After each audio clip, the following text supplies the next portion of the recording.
আজকে আলোচনা করব ক্লাস 11 বা ফার্স্ট সেমিস্টারের প্রথম অধ্যায় ফিজিক্সের ভৌত রাশির পরিমাপ ও মাত্রা। প্রথম আমরা আলোচনা করব ভৌত রাশি জিনিসটা কি। ভৌত রাশি বা ফিজিক্যাল কোয়ান্টিটি। ভৌত রাশি হলো যেসব জিনিস আমরা পরিমাপ করতে পারি সেগুলোই, যেমন আমরা দৈর্ঘ্য মাপতে পারি, তাহলে দৈর্ঘ্য কি হলো ভৌত রাশি। আমরা ভর মাপতে পারি, তাহলে ভর কি হলো ভৌত রাশি। সময় মাপতে পারি, সময় কি হলো ভৌত রাশি। অর্থাৎ অর্থাৎ যেসব জিনিস আমরা মাপতে পারি সেগুলোই হলো ভৌত রাশি।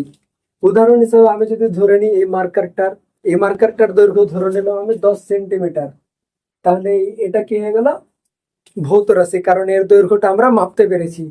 এবং এর ভর ধরে নিলাম আমরা 50 গ্রাম, তাহলে 50 গ্রামটাই কি হয়ে গেল একটা ভৌত রাশি। কেন? কারণ এটাকে আমরা মাপতে পেরেছি, এক কথায় ভর ভৌত রাশি। এবার সময়, আমি ধরে নিলাম যে এই মার্কারটার সাহায্যে আমি 30 সেকেন্ড লিখেছি, ঘড়ির সাহায্যে আমি সময় মেপে নিলাম যে 30 সেকেন্ড আমি এই মার্কারের সাহায্যে লিখেছি। যেহেতু আমি সময়টাকে মাপতে পেরেছি ওই জন্য সময়টাও কি হয়ে গেল ভৌত রাশি। তাহলে যেগুলো জিনিস আমরা মাপতে পারি সেগুলোই হলো ভৌত রাশি। এবার আমি যদি বলি যে আমি এই মার্কারটাকে কতখানি ভালোবাসি, তাহলে এটা জিনিস মাপা যাবে না, ওই জন্য এটাকে ভৌত রাশি বলা যাবে না। এবার এই ভৌত রাশিগুলোকে দুই ভাগে ভাগ করা হয়, একটা হয় স্কেলার রাশি এবং একটা হয় ভেক্টর রাশি। স্কেলার এবং ভেক্টর। স্কেলার রাশি কোনটা? যেসব রাশি দিকের উপরে নির্ভরশীল নয়, শুধুমাত্র দিকের উপরে নির্ভরশীল নয়, শুধুমাত্র মানের উপরে নির্ভরশীল, সেগুলোই হলো স্কেলার রাশি। ভেক্টর রাশি কোনগুলো? যেসব রাশি দিক এবং মান, দিকের উপরও নির্ভরশীল হবে এবং মানের উপরও নির্ভরশীল হবে, সেসব রাশি হলো ভেক্টর রাশি। যেমন আমি যদি বলি যে এই মার্কারটার দৈর্ঘ্য 10 সেন্টিমিটার, এবার এটাকে আমি যদি ওদিকে নিয়ে যাই তাহলে এর দৈর্ঘ্যটা কমবে না, 10 সেন্টিমিটার দৈর্ঘ্য 10 সেন্টিমিটার দৈর্ঘ্যই থাকবে। কিন্তু আমি যদি বলি যে এই মার্কারটাকে আমি ধরে নিলাম যে এই মার্কারটাকে আমি বল প্রয়োগ করছি, তাহলে বল প্রয়োগ করার বদলে বল প্রয়োগ করার ফলে এর সরণ কোন দিকে হবে? এই দিকে। এরকমটা হবে না যে আমি বল প্রয়োগ করলাম এদিকে আর মার্কারটা চলে গেল এদিকে। অর্থাৎ এখানে সরণ যে জিনিসটা আছে, অর্থাৎ কোন একটা বস্তুর প্রথম অবস্থান এবং অন্তিম অবস্থানের মধ্যে দূরত্ব, এক কথায় সরণ। সরণ যে জিনিসটা আছে সেটা কি বলের দিকের উপরে নির্ভর করছে, তাহলে আমরা সরণকে কোন রাশি বলবো? ভেক্টর রাশি। তাহলে সরণ হলো ভেক্টর রাশি, কারণ এটা দিকের উপরে নির্ভর করলো, কার দিকের উপরে? বলের দিকের উপরে।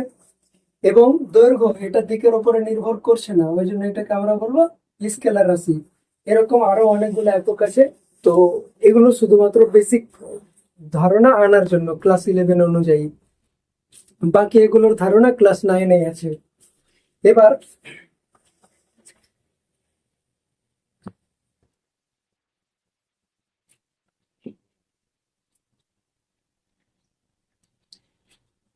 এবার আমাদের জানতে হবে একক। একক জিনিসটা কি?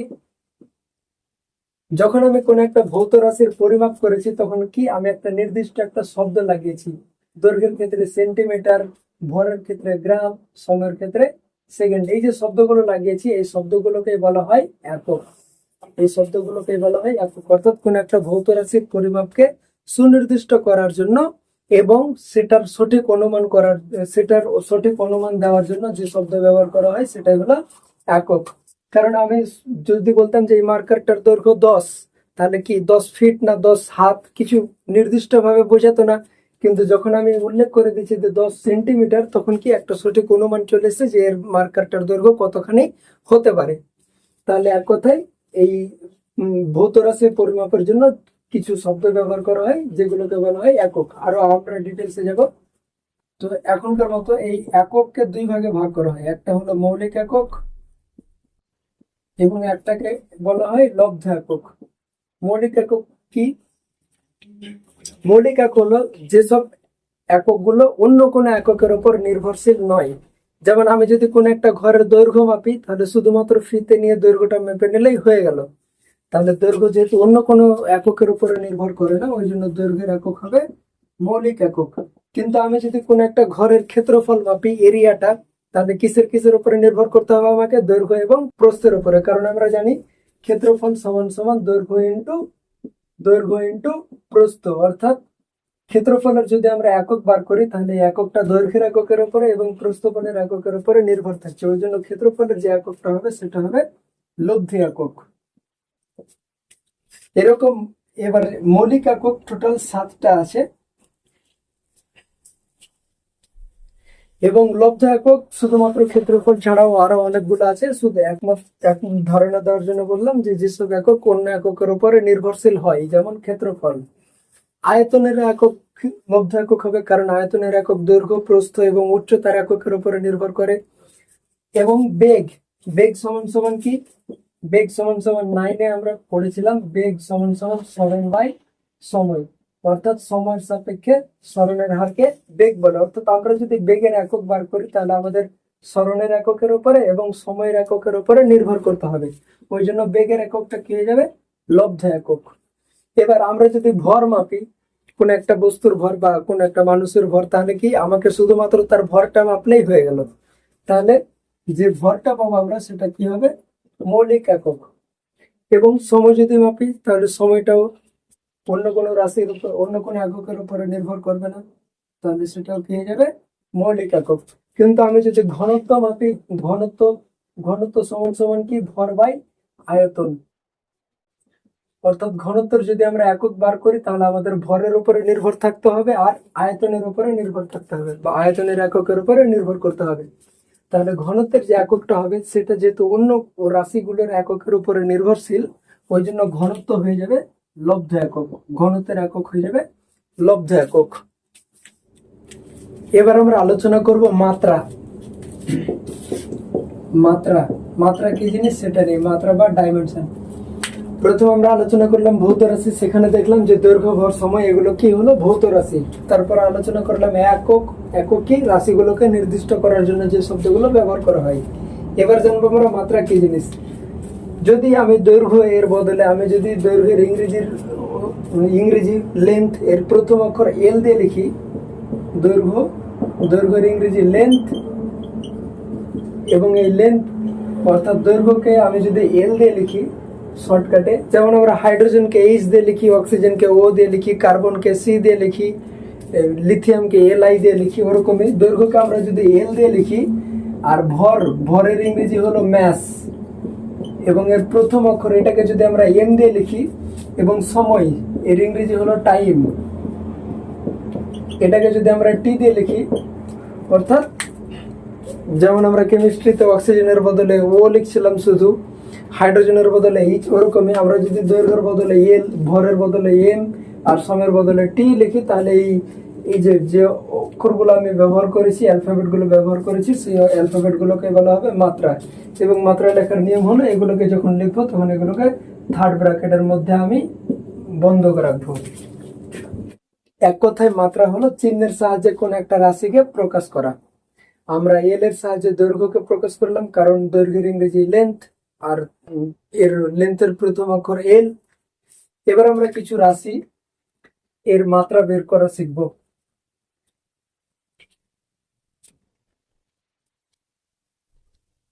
প্রথম যার মাত্রা বের করবো সেটা হবে বেগ।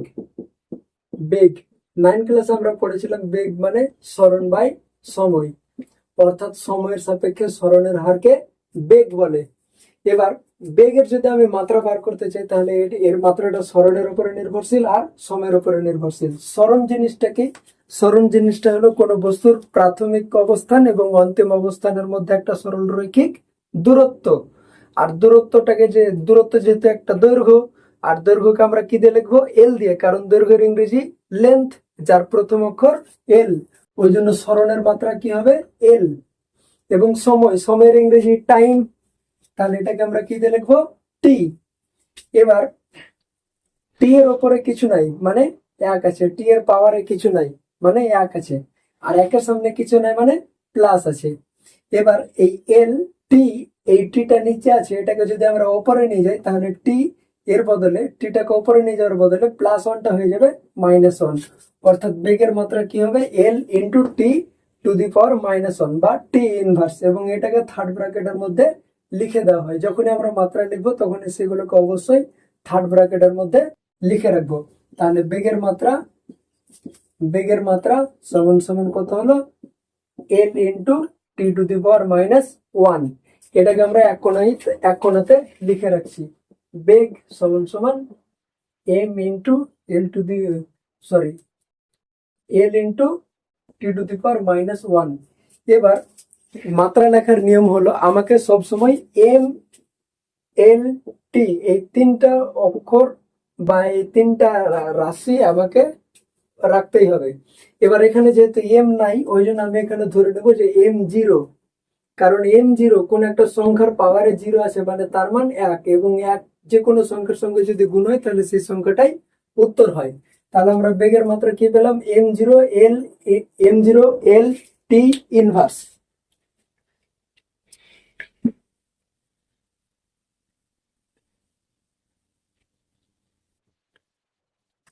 এবার আমরা বের করব ভরবেগের মাত্রা। ভরবেগ কি জিনিস? ভরবেগ হলো ভর এবং বেগের গুণফল।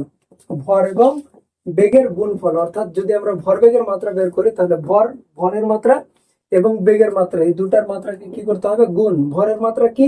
ভরের ইংরেজি হলো ম্যাস, তাহলে এর মাত্রা কি হবে? ম্যাসের প্রথম অক্ষর এম, গুণ বেগের মাত্রা কি আমরা এখনই বের করলাম? M zero L T to the power minus one. M zero L T to the power minus one. এবার এম আর এম দুটা যদি আমি গুণ করি তাহলে এর পাওয়ার গুলো কি হবে? যোগ হবে। যদি দুটা এম যদি গুণ করি আমি সূচকের নিয়ম অনুযায়ী, তাহলে এর পাওয়ার গুলো কি হবে? দুটা এম এর বদলে একটা এম লিখলাম এবং এর পাওয়ার গুলো যোগ হবে। এখানে জিরো আছে আর এখানে কিছু নেই মানে এক আছে, এক আর জিরো যোগ করলে এক, উপরে এক লিখলে হয় না লিখলে হয়। এল ছিল, এল থাকলো, T to the power minus one ছিল, T to the power minus one এলো। তাহলে এটা কি হয়ে গেলো? এটা হয়ে গেল ভরবেগের মাত্রা।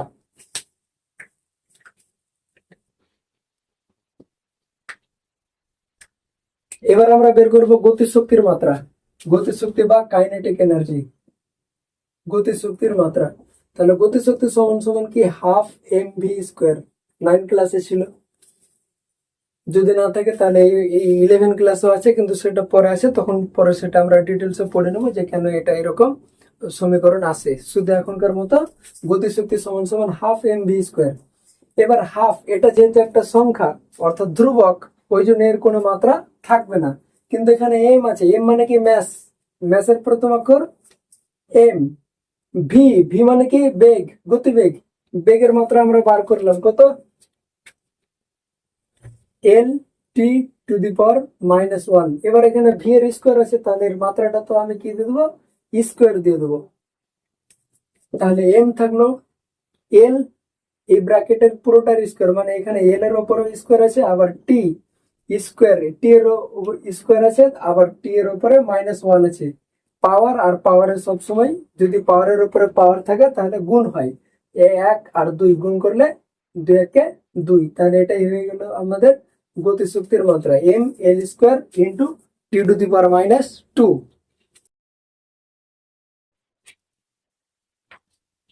এবার আমরা বের করব ত্বরণের মাত্রা। ত্বরণের মাত্রা, ত্বরণ সমান সমান কি? ত্বরণ সমান সমান হলো বেগ বৃদ্ধি বাই সময়। বেগ বৃদ্ধি বাই সময়, সময়ের সাপেক্ষে বেগ বৃদ্ধির হারকে ত্বরণ বলে। তাহলে বেগ বৃদ্ধি অর্থাৎ বেগের মাত্রা, বেগের মাত্রা কত? L into T to the power minus one by সময়, সময়ের মাত্রা কত? টি। এবার টি এর উপরে কিছু নাই মানে এক আছে, অর্থাৎ টি এর পাওয়ার এক আছে, আর একের সামনে কিছু নেই মানে প্লাস আছে, একের সামনে কিছু নেই মানে প্লাস আছে।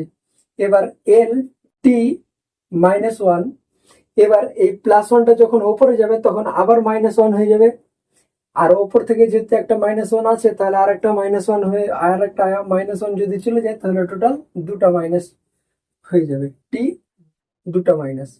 তাহলে ত্বরণের মাত্রা হলো L into T to the power minus two. ত্বরণ সমান সমান হলো L into T to the power minus two, এটা হলো ত্বরণের মাত্রা।